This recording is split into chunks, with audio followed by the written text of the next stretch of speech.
Olá, eu sou Heloísa Borgatti Randi e eu irei apresentar a primeira lista de matemática discreta. Irei resolver um exercício utilizando o primeiro princípio de indução. Este problema está na página 84, exercício 1 e envolve uma sequência numérica. O exercício nos pede para provar a seguinte afirmação para todo número natural n: 2 mais 6 mais 10, etc., mais 4n menos 2 igual a n ao quadrado. Nosso objetivo é demonstrar que essa fórmula funciona para qualquer valor de n que seja um número natural. O primeiro passo do princípio de indução é verificar o caso base, ou seja, provar que a afirmação é verdadeira para o menor valor de n.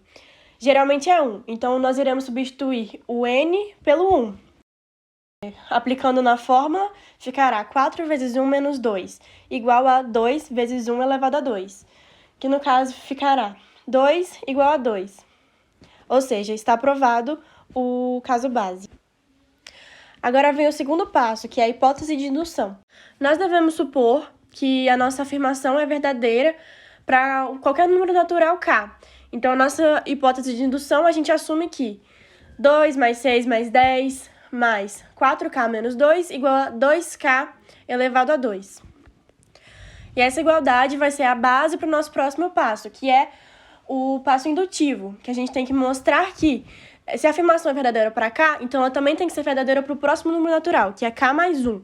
Então, a gente precisa provar que p de k mais 1, 2 mais 6 mais 10 mais 4k menos 2 mais 4k mais 1 menos 2 é igual a 2k mais 1 elevado a 2. Então, nós devemos partir do lado esquerdo da nossa equação para tentar provar o lado direito, usando a hipótese de indução. Usando o p de k, nós temos que 4k menos 2 é igual a 2k. Então, a gente aplica aqui na verdade, substitui, na nossa equação, que ficará 2k elevado a 2 mais 4k mais 1 menos 2. Aplicando a distributiva no nosso parênteses, que no caso é 4k mais 1 menos 2, a gente vai ter que 4k mais 2 menos 2. Isso aplicando na nossa equação. Então, simplificando, o 4 menos o 2, a gente tem 2k ao quadrado mais 4k mais 2. E, assim, a gente tem todos os números múltiplos de 2. Então, a gente pode colocar o 2 em evidência, ficando 2k ao quadrado mais 2k mais 1. E usando a propriedade de produto notável, a gente pode simplificar esses termos que estão dentro do parênteses, ficando 2k mais 1 ao quadrado, que é como queríamos demonstrar, No caso, o que a gente queria supor. Então, agora, partiremos para a atividade 2, que nós iremos aplicar o segundo princípio de indução para o exercício 69 da página 88. Esse princípio é principalmente útil para quando a verdade de P, K mais 1, depende da verdade de um caso anterior no caso, não apenas de P de K. O problema pede para provar que qualquer inteiro n maior ou igual a 64 pode ser expresso na forma n igual 5 vezes a mais 17b. O nosso caso base principal é o 64 igual, que no caso são os valores que 5 e 17 são múltiplos para chegar ao 64. Então, a gente vai para o próximo passo, que é supor que k é igual a 5 vezes a mais 17b. Então, a gente deve provar que, no caso, mostrar que k mais 1 é igual a 5 vezes c mais 17d.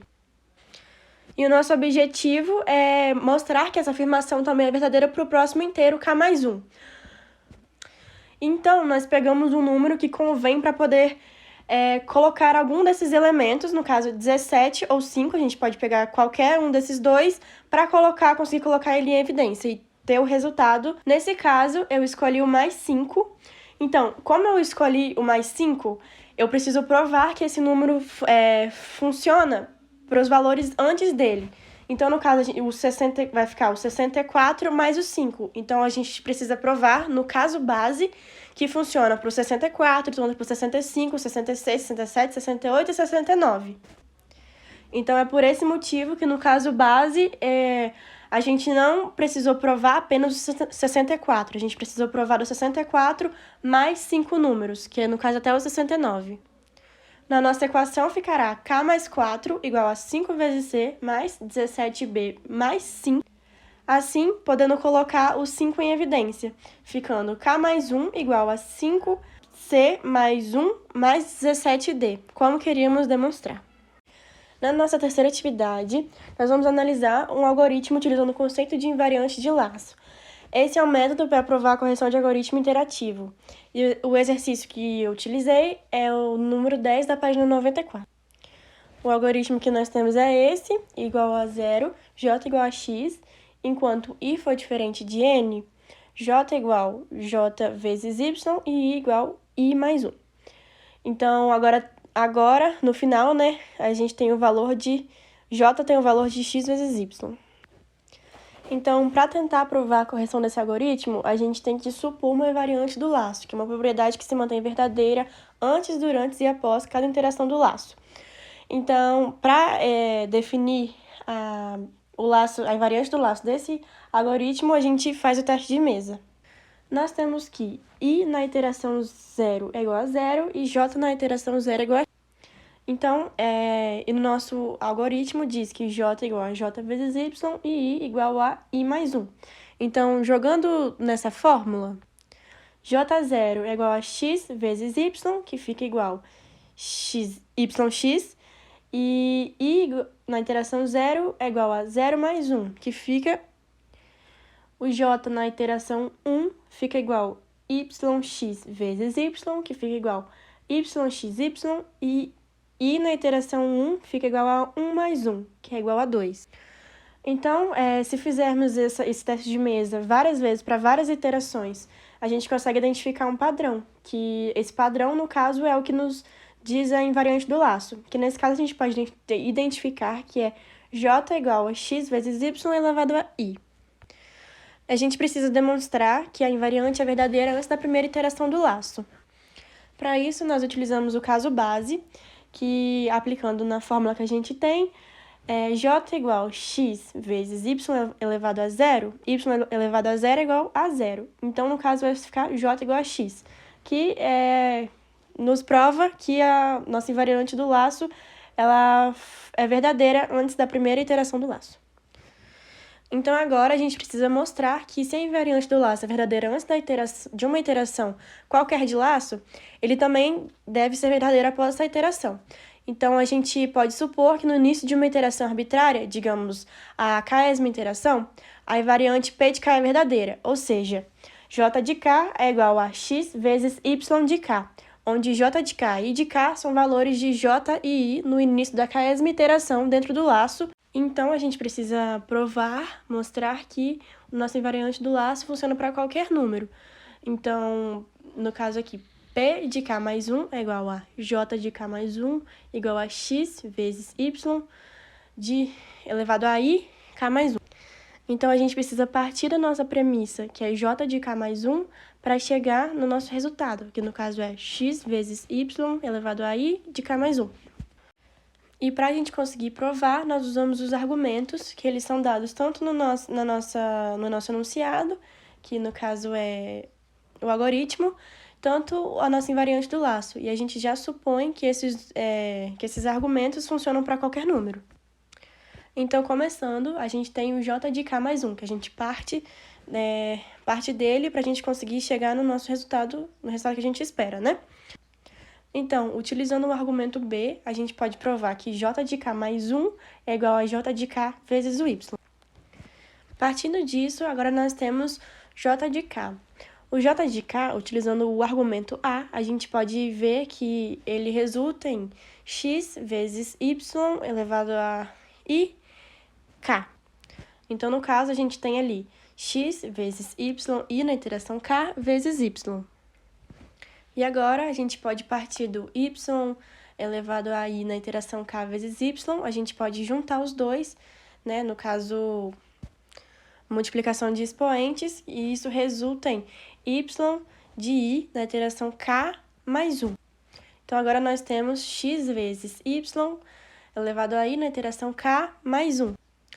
Agora, nesse expoente do y, a gente pode utilizar o argumento C, que diz que i de k mais 1 é igual a i de k mais 1. Então, no caso, a gente vai voltar, né? Do i de k mais 1, a gente vai partir para o i de k. Então, a gente vai colocar ali no último x vezes y e de k mais 1, utilizando o argumento c, para provar. E é assim que a gente... esse é o resultado que a gente quer chegar, né? No caso, aqui em cima mostra x vezes y elevado a i de k mais 1. Então, a gente chegou exatamente no resultado que a gente queria. Portanto, no final da execução desse algoritmo, a variável j terá o valor de x vezes y elevado a n, que é exatamente o que queríamos provar. Agora, na questão 4, nós vamos analisar uma função definida recursivamente e a gente vai provar uma propriedade sobre ela utilizando o princípio de indução. Essa função é definida da seguinte forma. Nós temos a função f de n, que é definida para números naturais, n maior ou igual a 1. Então, f de 1 é igual a 1, f de n é igual a n vezes f de n menos 1 para n maior ou igual a 2. Então, a gente vai utilizar o método de expandir para ver se a gente consegue achar, né, definir um padrão para a gente conseguir definir a nossa conjectura, para assim a gente poder supor, né, e encontrar o resultado esperado. Então, aqui, fazendo nosso teste de mesa, a gente consegue identificar a nossa conjectura como n fatorial, pois fazendo alguns testes ali, a gente consegue identificar que o n vai ser sempre multiplicado por um número antes dele, igual a um n fatorial. Como sempre, nós devemos testar o caso base, né, que no caso aqui, se n é igual a 1, substituindo na fórmula, f de 1 tem que ser igual a 1. Então, f de 1 é igual a 1, f1 menos 1, que fica igual a 1. Então, no nosso caso, a nossa conjectura está provada. Agora, a gente deve supor que a conjectura é verdadeira para qualquer número natural, enfim, qualquer número natural. Então, a nossa hipótese de indução vira f de k igual a k fatorial. Agora, o nosso objetivo é mostrar que, se a nossa hipótese é verdadeira para k, então ela também tem que ser verdadeira para o próximo número natural, ou seja, k mais 1. Então, a gente deve mostrar que f de k mais 1 é igual a k mais 1 fatorial. Então, a gente deve partir dessa parte aqui para a gente chegar nessa parte aqui. Utilizando a definição recursiva para a função n igual a k mais 1, nós temos que f de k mais 1 é igual a k mais 1 vezes f de k. Agora, a gente vai utilizar a nossa hipótese de indução, que nos diz que f de k é igual a k fatorial. Substituindo na equação, nós temos que k mais 1 vezes, k mais 1 vezes k fatorial. Pela definição de fatorial, nós sabemos que k mais 1 fatorial é igual a k mais 1 vezes k. Portanto, a gente pode demonstrar que f de k mais 1 é igual a k mais 1 fatorial, da forma que queríamos demonstrar. Então, pelo princípio de indução, já demonstramos que o caso base n igual a 1 e o passo indutivo, podemos concluir que a nossa conjectura inicial é verdadeira para todo número natural de n maior ou igual a 1, ou seja, a função definida recursivamente por f de 1 igual a 1 e f de n igual a n vezes f de n menos 1 para n maior ou igual a 2, é de fato a função fatorial f de n igual a n fatorial. Na nossa quinta atividade, nós vamos analisar a função recursiva definida no exercício 7 da página 123 e determinar sua complexidade. A função é p de 1 é igual a 1, p de n é igual a 2p de n dividido por 2 mais 3, para todo n maior que 1. Então, nós devemos encontrar uma forma fechada para essa relação de recorrência que nos permite entender como a função cresce em termos de n. Se nós pegarmos a fórmula que a questão nos deu e comparar com a estrutura da fórmula geral de uma relação de recorrência para algoritmos de dividir e conquistar, a gente consegue definir, no caso, o C e o G de N, que a gente já consegue ver que o C é igual a 2 e o G de N é igual a 3. E tendo já a definição desses números, de C e G de N, a gente consegue aplicar na fórmula geral, que é essa fórmula zona que estou demonstrando aqui agora. Substituindo o C e o G de N na fórmula, nós temos que S de N é igual a 2 elevado a log de N vezes 1 mais somatória de log de N de I até a 1 vezes 2 elevado a log de N menos I vezes 3. Então, aqui nós temos que 2 elevado a log de N, cortando vira o N, mais somatória de log de N de I até 1 vezes 2 elevado a log de n, nós podemos encontrar um padrão, que no caso é 2 log de n menos 1 mais 2 log de n menos 2, mais continua e assim em diante, né? 2 log de n menos 3, enfim. Então, a gente pode encontrar o padrão, que no caso é o 2 elevado a log de n menos 1. Então, aqui nós temos, né? O 2 elevado a log de n virou n, mais o 3, que já está ali na fórmula, e o padrão que a gente encontrou, que no caso é 2 log de n menos 1.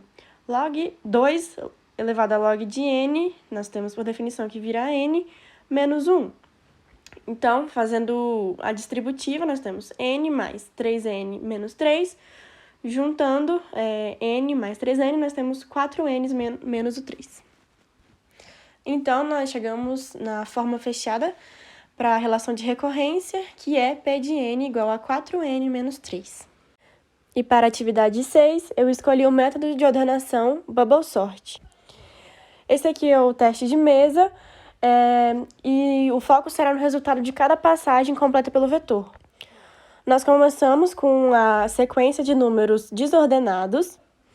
Após a primeira iteração completa do Bubble Sort, onde as comparações e trocas entre elementos adjacentes são realizadas, o maior elemento, no caso o 9, ele borbulha para sua posição correta no final do vetor. Na segunda iteração, o algoritmo ele percorre novamente o vetor e, no final da passagem, o segundo maior elemento, que no caso é o 8, encontra sua posição. E assim vai acontecendo até o nosso vetor, o nosso algoritmo, no caso, ficar todo ordenado. Então, no fim da iteração 5, ele está ordenado. Esse é o algoritmo do Bubble Sort. O processo de ordenação do Bubble Sort inicia com a análise sequencial dos componentes de um conjunto de dados. Na primeira iteração sobre os itens, cada elemento é confrontado. Caso a ordem entre eles esteja incorreta, suas posições são invertidas. Ao final da primeira varredura, o maior valor do conjunto terá sido deslocado para sua posição final. Nas iterações seguintes, a análise diminui, pois o último elemento ele já se encontra em sua colocação definitiva. A cada ciclo completo de comparações e permutas na parte desordenada, um novo elemento é posicionado corretamente em sua extremidade. Os elementos de menor valor tendem a se deslocar para a esquerda do conjunto. O algoritmo prossegue com essas passagens até que nenhuma modificação de posição seja necessária e uma iteração completa. Nesse ponto, todos os elementos, com exceção do primeiro, que automaticamente se encontram em suas posições finais, devido ao ordenamento dos demais, estarão dispostos e na ordem desejada. Agora eu vou demonstrar a correção do algoritmo. No começo da execução, o índice do nosso loop externo, que chamaremos de i, é igual a 0. Isso significa que nenhuma passagem completa foi realizada e, portanto, nenhum elemento tem sua posição final garantida. O vetor está totalmente desordenado. E da mesma forma que o índice de loop interno, que é o j, também começa em 0, nenhuma comparação ou troca ainda ocorreu. O algoritmo está pronto para iniciar sua primeira varredura, comparando vizinhos e trocando-os de lugar se for necessário. Agora a gente vai passar para o momento em que o loop externo, que no caso é o i, o i fica igual a 1, atinge o valor 1. O que indica que a primeira varredura completa do vetor foi concluída. Então, o maior elemento, no caso, o maior elemento já está no seu devido lugar, que no caso seria o último. E para a gente poder provar que isso funciona para todo vetor, podemos usar o raciocínio de indução. Imagine que após k passagens completas, os últimos k elementos já estão ordenados corretamente e são os maiores do vetor. Agora a gente vai considerar a próxima passagem, no caso a k mais 1. Antes de iniciar, os últimos k elementos estão fixados e ordenados. Os elementos restantes, do início até a posição n de k menos 1, ainda não estão totalmente ordenados, mas são os menores que os já fixos. Durante a k mais 1ª passagem, o loop interno opera apenas sobre essa parte não ordenada. O maior valor dentro dessa seção será gradualmente movido para a direita até sua posição correta, logo antes do k elemento já ordenado. Ao final dessa nova passagem, teremos k mais 1 elementos fixos e ordenados no final do vetor.